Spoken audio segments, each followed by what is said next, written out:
और एक सबसे बड़ा नारा दे दिया कि भाई कांग्रेसी बहुत बड़े बेईमान हैं, इनने देश ये कर दिया, देश वो कर दिया, काला धन ले लेकर सारा विदेशों में जमा कर दिया। ये कहा था ना, यही कहा था। जब इनसे पूछा गया कि भाई हम काले धन को क्या करोगे, कि उनका काले धन को बढ़ते ही इतने दिन में तो ले आएंगे, 15-15 लाख रुपए खातों में पहुंचा देंगे और बाकी खजाना भर जाएगा। ये कहा था ना। जब पूछा पत्रकारों ने कि भाई उनका क्या हुआ आपका, उन्होंने कहा ये तो इलेक्शन के जुमले होते हैं, जुमले में ही झूठ। भाई बहकाना, जैसे बालक को बहका दें। जनता के दरबार में जनता एक महान अदालत है। अगर कोई व्यक्ति या पॉलिटिकल पार्टी जिसका सुभाष जी भी जिक्र कर रहे हैं, उस पर आप इतना सख्त एक्शन ले रहे हैं आज, तो उस वक्त भी एक्शन लेना चाहिए था कि जनता को झूठ बोल करके वोट लेना यह भी अपराध है, प्रजातंत्र का अपराध है। आपको जनता को उसकी सजा देनी चाहिए थी, लेकिन नहीं दी, क्योंकि दूसरा जुमला आ गया। और उस जुमले में यह देखा मैंने, टीवी पे जो हमारी अनपढ़ महिलाएं,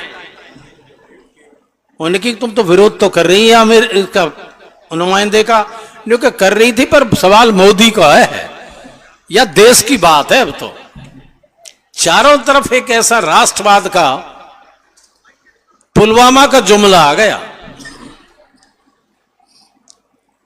आज वो पुलवामा आपकी नजर में सामने आ गया कि पुलवामा भी जुमला था। सतपाल मलिक इन्हीं का गवर्नर रहा है, बीजेपी का ही तो गवर्नर था।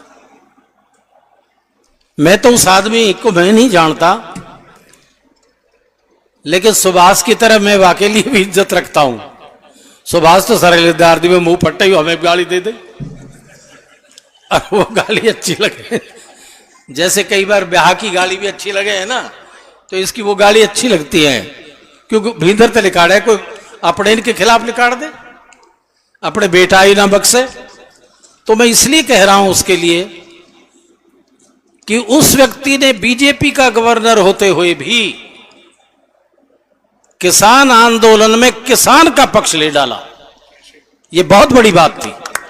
अपने पद की परवाह नहीं की उस व्यक्ति ने, उनका मैं छोड़ दूंगा, लेकिन किसान की मांगे और ये जो एक्ट हैं, ये किसान के हित में नहीं है, ये उनके हित में है ज्यादातर, जो वो बड़ा व्यापारी, छोटा नहीं, छोटे व्यापारी का तो एमएसपी के इस कानून कांग्रेस नहीं बनाया था, इंदिरा गांधी के जमाने में बनाया।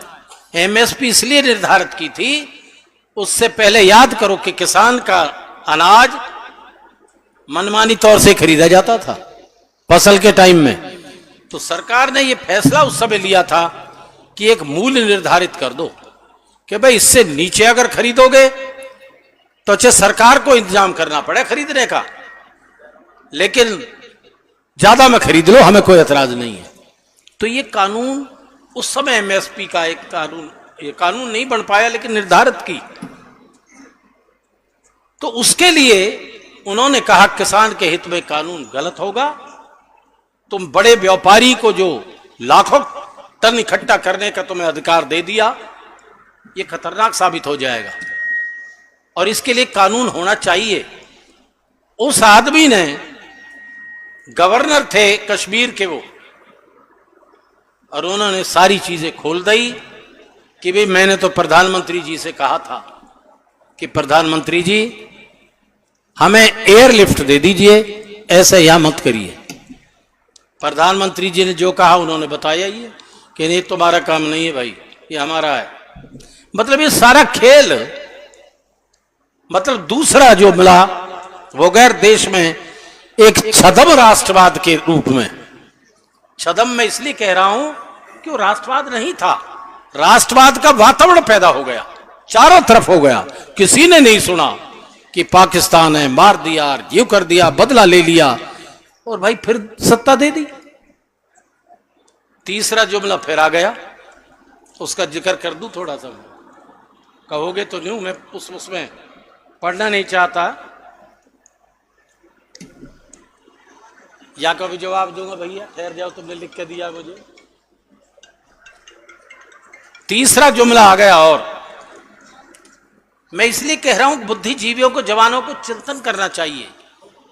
मैं भी कोई बात अगर कहता हूं उसका भी चिंतन करिए कि उसके पीछे यह सत्यता क्या है, उसके क्या सबूत क्या हैं। फिर मंदिर का आ गया, मुझे याद है पहली कह लगे 1 साल पहले लोग ने कहा अब क्या और आ जाएगा, इतने साणे तो हो गए थे, लेकिन मुंह नहीं खोल सकते क्यों, भय भी है।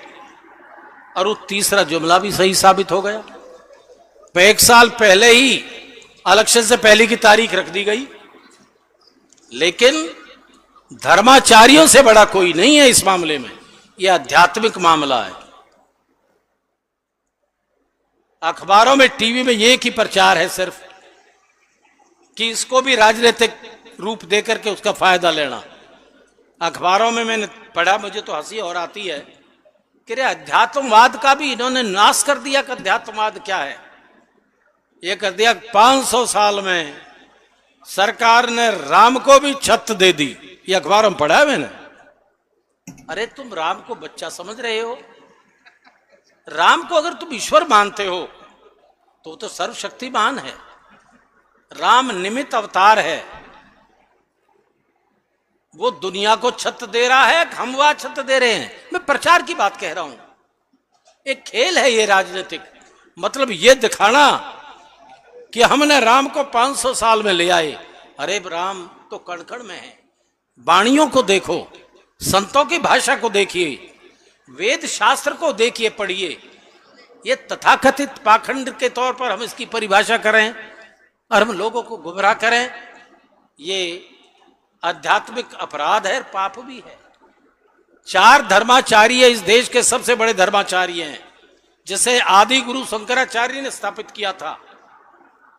12 साल की उम्र में संन्यास ले लिया था, उनको शिव का अवतार माना है। आध्यात्मिक जगत की बात बता रहा हूं जो शायद सबको पता नहीं होगा, पर मैंने थोड़ा बहुत, मुझे शौक है इसको पढ़ने का। 12 साल की उम्र में वेद शास्त्र का ज्ञान था उन्होंने। कोई भी देश में ऐसा व्यक्ति नहीं छोड़ा था जो शास्त्रार्थ में उनके मुकाबले टिका हो।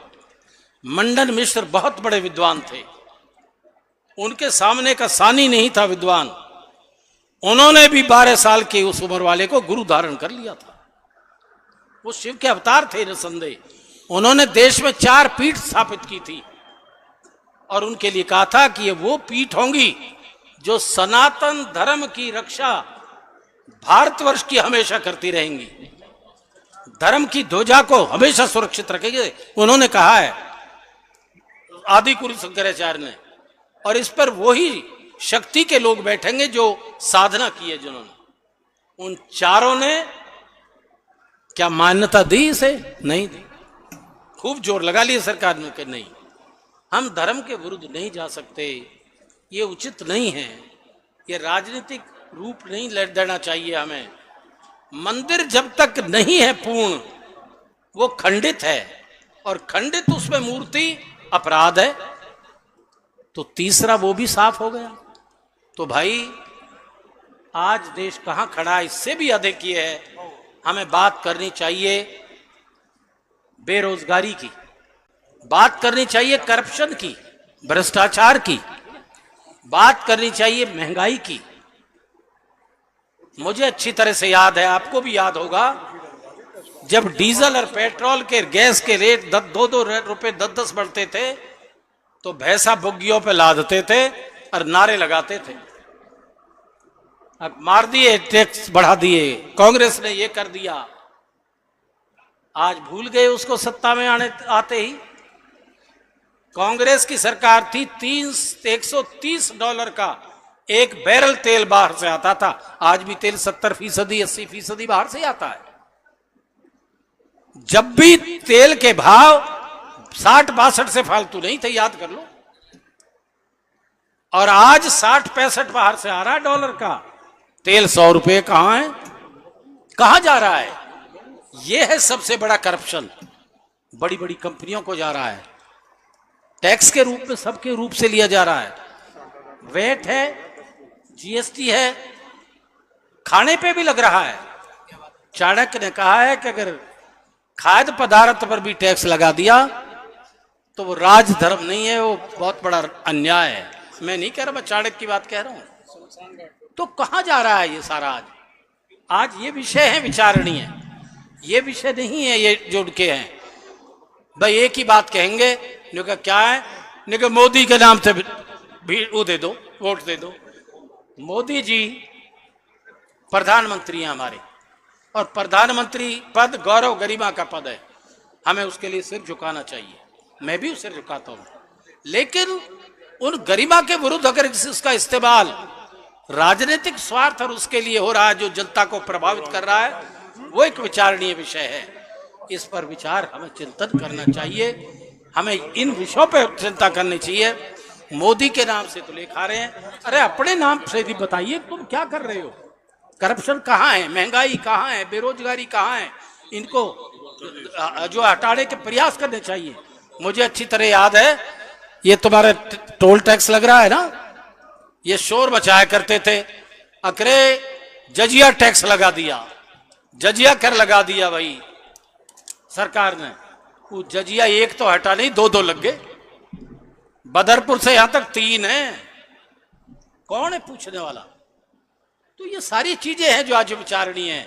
मैं तो आपसे एक ही प्रार्थना करना चाहता हूं भाई, आपने निर्णय तो लिया है, इसका तो मैं आभारी हूं, लेकिन आज राष्ट्र की पुकार है और इन सारी चीजों का समाधान एक ही है कि आप अच्छे चरित्रवान व्यक्ति कोई भी हो, मुझसे को ज्यादा है तो आप उसको चुन लो, मुझे कोई वो नहीं है, मैं उससे खुश हूंगा कि जिससे कल एक अच्छा व्यक्ति, काम करने वाला व्यक्ति, कम से कम उसके लिए एक मार्ग तो प्रशस्त हो। आज मैं हूं, कल दूसरा भी होगा, उसमें काम करने की क्षमता भी हो। मुझे आप सब जानते होंगे, शायद बहुत नहीं जानते, मैं 5-5, 6-6 बार एमएलए मुझे मेरी जनता ने चुना है। एक बार नहीं, 2-2, 3-3 बार हम कृष्णपाल जी लड़े आपस में। एक बार कांग्रेस ने टिकट काट दिया था, लड़ बैठे, ये सुभाष की तरह मुझे भी आ गई थोड़ी सी हो, या की होड़ तो ना हुई मुझ पे, और 161 वोट से मैं हारा था कुल, 161 से। दूसरी बार फिर कांग्रेस ने ठीक टिकट दे दिया, 63,000 कुछ सौ से मैं जीता था, जनता ने जिताया 5-5। मैं सीएलपी लीडर भी रहा हूं। तो भाई जब 5-5, 6-6 बार मुझे जनता ने विश्वास किया है, तो कहीं ना कहीं मेरी ईमानदारी की साख को ठीक मान लो कि मैं गलत और झूठ बोलने वाला व्यक्ति नहीं हूं। मैं तो आपको एक भरोसा दे सकता हूं, क्या पपड़ा विश्वास मुझे दे रहे हैं आप, दीजिए। एक तो ये आपको यकीन दिलाता हूं कि कभी आपका नुमाइंदा को कोई या देश में, प्रदेश में ये नहीं कहेगा जिसके लिए आज आवाज उठा रहे हो कि ये बेईमान है, रिश्वत लेता है, धन कमाता है गलत सोर्सेस से। और विकास के दृष्टि से तो भाई आपको कभी निराश नहीं होना पड़ेगा, ये मैं संकल्प लेता हूं। इतना ही बात कहूंगा मैं। चौधरी महेंद्र प्रताप जिंदाबाद, कृष्ण महेंद्र प्रताप जिंदाबाद। अभी मुझे एक पर्ची दी जो कि कृष्णपाल के कारनामा के विषय में बोल दीजिए, इसके लिए बहुत कुछ कह दिया, मैं इससे ज़्यादा कुछ नहीं कहना चाहता। पीछे नहीं, बहस हो तो सामने होनी चाहिए। मैं तो इस हक का आदमी हूँ, तो इसलिए मुझे उम्मीद है कि आप मुझे अपना विश्वास देंगे, और उस विश्वास के बदले में मैं इसको एक ऋण के रूप में ही स्वीकार करता हूँ, और उस ऋण का ईमानदारी से आपको ब्याज समेत लौटाने का प्रयास करूंगा। और मुझे उम्मीद है आप एक एक वोट उस दिन हाथ के पंजे पर बटन दबा करके अपने भविष्य के लिए, अपने विकास के लिए, अपने बच्चों के लिए, हमारे जो मैनिफेस्टो है, वो मैनिफेस्टो आपने शायद पढ़ा होगा कि नहीं होगा, उसको पूरा करने के लिए हमारा मैनिफेस्टो का भी हल्का सा जिक्र कर दूं। हमने एक फैसला लिया है, जिनका इन्होंने वादा किया था जो पूरे नहीं किए। गैस के लिए कहा करते थे कि 400 पे गैस है, हम 250 में देंगे, पूरे तो नहीं हुए ना। आज 800, 900, 1000 में गैस मिल रहा है। लेकिन हमारा संकल्प है कि हम गैस का सिलेंडर आज सब इस्तेमाल करते हैं, 500 रुपए में देंगे। ये कांग्रेस का मैनिफेस्टो है। बिजली 300 यूनिट तक बिजली का बिल नहीं आएगा जो 300 यूनिट बिजली फूकता है। जो ये क्या नाम है, तकनीकी ग्रेजुएट जो है, डिप्लोमा और इंजीनियरिंग, ये जो स्टूडेंट है जो आज नौकरी नहीं लगे हुए, जब तक उन्हें नौकरी नहीं मिलेगी 1 लाख रुपए उनके खाते में हर साल जाएगा, जब तक नौकरी ना मिले। महिलाओं को भी, जो एक विशेष वर्ग की, एक ही नहीं, गरीब आमदनी के लिहाज से, उनको भी 1 लाख रुपए हर महिला के लिए 1 लाख रुपए उनको दिया जाएगा। पेंशन 6000 रुपए हर बुजुर्ग को दी जाएगी। जिनकी पेंशन कट गई है उस पेंशन को बहाल किया जाएगा। उसमें अनियमितता हुई है, गलतियां हुई हैं। तो खैर मैनिफेस्टो बहुत लंबा है। मैं तो ये कह रहा हूं उस सबको पूरा करने के लिए, उस संकल्प को पूरा करने के लिए ये एक न्याय युद्ध है, जिसके लिए राहुल गांधी ने हजारों किलोमीटर की यात्रा की है। उस संकल्पों के आधार पर ही, जन भावनाओं को देखते हुए हर प्रदेश के उसके मुताबिक ही मैनिफेस्टो घोषणा पत्र बनाया है। उसको पूरा करने के लिए आप फिर एक एक वोट कांग्रेस और हाथ के पंजे पर देंगे और अपने भविष्य को भी सुरक्षित करेंगे। आपका बहुत बहुत धन्यवाद। जय हिंद। और विशेष तौर से भाई आपका धन्यवाद, आपकी सरलता को एक बार सैल्यूट, शुक्रिया, मेहरबानी। चौधरी महेंद्र प्रताप जी।